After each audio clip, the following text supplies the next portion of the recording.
बताएं कि इस वक्त मुल्तान में जो ज़िमनी इलेक्शन हो रहा है, यूसुफ रज़ा गिलानी साहब ने ये नशिस्त छोड़ी है, आप क्या देख रहे हैं उस नशिस्त के ऊपर? देखिए कितने वोटों से वो जीते हुए थे। चंद सौ वोटों की बात है, मेरे ख्याल 200 कुछ। 104। ठीक है। ठीक है। और उसके ऊपर भी उसी वक्त एतराज़ उठाए गए। ये फॉर्म 47 वाले हैं। वो हार रहे थे तकरीबन 18-19 हज़ार से भी ज़्यादा वोटों से। यूसुफ रज़ा गिलानी साहब। या अच्छा। तो वो अब इसके बावजूद वो चले गए सेनेट में। तो वो उन्होंने इसको आसान तरीका समझा कि अब चारों मेरे बेटे हैं, मुस्लिम लीग भी साथ है, हम अब जीत जाएंगे। तो इस बुनियाद पर बज़ाहिर उनको जीत जाना चाहिए। मुकाबले वाला जो है वो है तैमूर, वो है इस इलाके के रहने वाला, लेकिन ये न्यू कवर। लेकिन जैसे और तहरीक इंसाफ के लोग जीते हैं जो इलेक्शन में गए भी नहीं, वोट मांगे भी नहीं, और पता लगा कि ये एमएनए हो गया, तो वो तो हो गए थे। अब इन्होंने मौजूदा जो 19 तारीख वो कोई जी दूर नहीं है, जी। दूर नहीं है, लेकिन इसमें ये मुकाबला जो है बज़ाहिर जीतना चाहिए था यूसुफ रज़ा गिलानी साहब बज़ाहिर। को, बज़ाहिर। ठीक है। लेकिन जो लोगों की वहाँ की रिपोर्ट्स आ रही हैं, मिलते हैं, बता रहे हैं, वो कहते हैं कि नहीं, वहाँ साहब पलट चुका है। उसकी क्या वजह? उसकी वजह एक तो वही इमरान खान है, पार्टी वोट, वो इमरान जेल खान के वोट। अंदर बैठा है, और ये इलाका भी बहुत ज़्यादा शहरी हो गया है।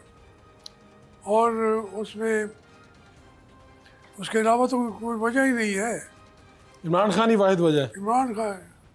और गिलानी साहब को एज तो हासिल है कि वो यूसुफ रज़ा गिलानी इस वक्त चेयरमैन सेनेट हैं, वज़ीर आज़म के तौर पे मुल्तान में काम करवाए, बच्चे उनके सारे तकरीबन बन देखिए चुके हैं। बात ये है कि काम चूँकि उनको मौका मिलता है, आप भी समझते हैं, काम करवाए। और जब बात आप पूछते हैं तो जैसे मैंने मुस्लिम लीग नून के आपके सामने चट्ठा खोल के रख दिया। गिलानी साहब ने, उन्होंने मुल्तान के यानी एयरपोर्ट इंटरनेशनल बना, और बना कब? 1998 में। ठीक है। वहाँ से इंटरनेशनल फ्लाइट्स सब चल रहा था, मैंने बनवाया। अच्छा, मैं कोई लिखा ही वो होता था मुल्तान इंटरनेशनल एयरपोर्ट 1998 में। अब उसके बाद एक ऑन गोइंग प्रोजेक्ट था, वो चलता रहा। इस पे परवेज़ मुशर्रफ के दौर में भी 2 अरब रुपया उन्होंने भी लगाया। लेकिन इसके नक्शे हर एक चीज़ वो शुरू में हमने बैठ के बनाई, और फिर उसके वो फ्लाइट्स इंटरनेशनल चला दी गई। अब अगर यूसुफ रज़ा साहब का खड़े होके कहे वो ये 12 में जाके ये बने वज़ीर आज़म, अब वो ये कहेंगे कि मैंने उनको, वो हाजी एक महीना कराची में बैठे रहते थे, मैंने इंटरनेशनल करा दिया, तो लोगों को तो पता है कि नहीं कराया इन्होंने। तो आप ये समझते हैं कि काम अगर हुए भी हैं, नहीं भी हुए, तब भी इससे फ़र्क नहीं पड़ेगा, इससे फ़र्क भी नहीं पड़ेगा, और शहरी हल्का है, लोग इमरान खान को वोट देंगे, वो देंगे। और कैंपेन बज़ाहिर किनकी अच्छी नज़र आ रही? कैंपेन जो है उन्होंने तो अभी 2 दिन आके शुरू किए, वैसे ही कैंपेन है जैसे इस इलेक्शन में जो देखिए ना, जिसके कारकुन हर वक्त पकड़े जा रहे हों, खौफ ज़दा हो, खोल के नारा भी न लगा सके हुए, पोस्टर लगे और आके इंतज़ामिया उठा के ले जाए तो कैंपेन कहाँ होगी? अभी भी यही हालात है।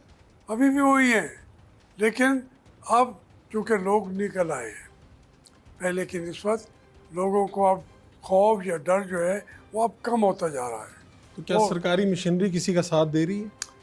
सरकारी मशीनरी तो हमेशा की तरह, इस वक्त तो सरकार कौन है, चेयरमैन सेनेट कौन है, उन्होंने डीसी को कहना है ये काम कर दो, ये यूँ कर दो, कमिश्नर को कहना है उसकी मानेंगे या तैमूर वहे की मानेंगे? तो अभी तो मुल्तान ने बड़े बड़े नाम पैदा किए सियासत के, मखदूम जावेद हाशमी, यूसुफ रज़ा गिलानी, शाह महमूद कुरैशी। किस तरह से तारीख इनको देखेगी, इन तीनों का तकाबुल कैसे करेगी? देखिए, मैं तो पॉलिटिकल वर्कर था, अब भी वही हूँ, इसलिए मैंने कभी इक़्तिदार की या ओहदे की, मुझे मुस्लिम लीग ने पहली दफ़ा नायब सदर बनाया और फिर एक्टिंग प्रेसिडेंट बना दिया। उससे पहले कभी मैं दो आने के मेंबर था, कभी मैं ओहदा मैंने नहीं लिया पूरी ज़िंदगी। तो अभी मैं ना मुझे वजारतों की थी, मियाँ साहब ने 2-3 दफ़ा मुझे मिन्नतें कर कर के बनाया, वो भी जानते हैं, मैं भी कई दफ़ा ये बातें कर चुका हूँ। तो मेरा इक़्तिदार की लाइन मेरे हाथ में कहीं हो ना हो, मेरे दिमाग में नहीं है। मैं समझता हूँ कि हमें एक एज ए पॉलिटिकल वर्कर कौम को रास्ता बताना चाहिए और कौम के लीडरों को भी रास्ता बताना चाहिए। बिल्कुल ठीक। जो आदमी, जितने ये बड़े बड़े लीडर हैं, जब ये थोड़ा सा पीछे हटने लगते हैं तो हम आगे अपना कंधा पेश कर देते हैं। मियाँ नवाज शरीफ ने मुझे जद्दे से फ़ोन किया, कहा कि मैं अब सियासत नहीं करूँगा। मैंने मियाँ साहब इतना मायूस ना हो, हमें इंशाल्लाह 3 महीने के अंदर अंदर, आप समझते हैं आपकी पार्टी मर गई है, तमाम बड़े लीडर जो अपोजिशन में हैं, मुशर्रफ के साथ नहीं है, ये सब के सब मैं जद्दा में आपके कदमों पर बिठाऊंगा। और वो अपनी पार्टी ख़त्म करने का सोच रहे थे, सियासत बंद करने का सोच रहे थे। ख़त्म कर दिया, 10 साल उन्होंने तो ख़त्म कर दिया। अब उसमें बेनज़ीर भी वहाँ पहुँची, ठीक है ना जी, अब नवाज़ा नसरुल्लाह पहुँचा, फजल रहमान साहब पहुँचे, कोई आप लीडर का नाम ले जो ना वहाँ पे गया हो। तो आप समझते हैं कि यहाँ पर जो एफर्ट्स हो रही थी उसकी वजह से ये सब लोग और कौन क्यों गए थे? ठीक है।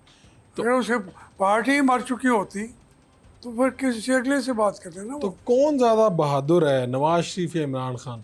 अगर दोनों में से आप बताएं, दोनों के साथ काम किया। जो इमरान खान नवाज शरीफ है वो, उसमें बहादुरी की कमी नहीं है, उसके अंदर ये है कि जो बैकग्राउंड है, जब वो शामिल हो जाता है ना, फिर वो डील कर लेते हैं।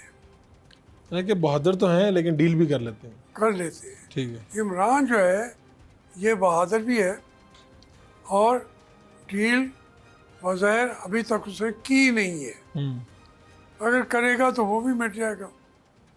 और करेगा तो जावेद हाशमी उसके खिलाफ खड़ा हो। बिल्कुल खड़ा होगा। मैंने उसको कराची में कहा था कि इमरान खान, आपने एक बागी को बुला लिया है, आप अगर सही नहीं जाएंगे तो मैं इख्तिलाफ करूँगा। ये इख्तिलाफ मैंने किया 14 में, आज इसको मानता है, आज वो भी मानता है, उसकी पार्टी भी मानते हैं। अडयाला से मैसेज आया तो जाएंगे फिर मुलाकात के लिए? उसमें तो कोई हर्ज ही नहीं है। पार्टी में भी जा सकते हैं अगर दोबारा रिक्वेस्ट करें। पार्टी में नहीं, बस अब किसी और पार्टी में नहीं जाएंगे। आपका बहुत बहुत शुक्रिया सर।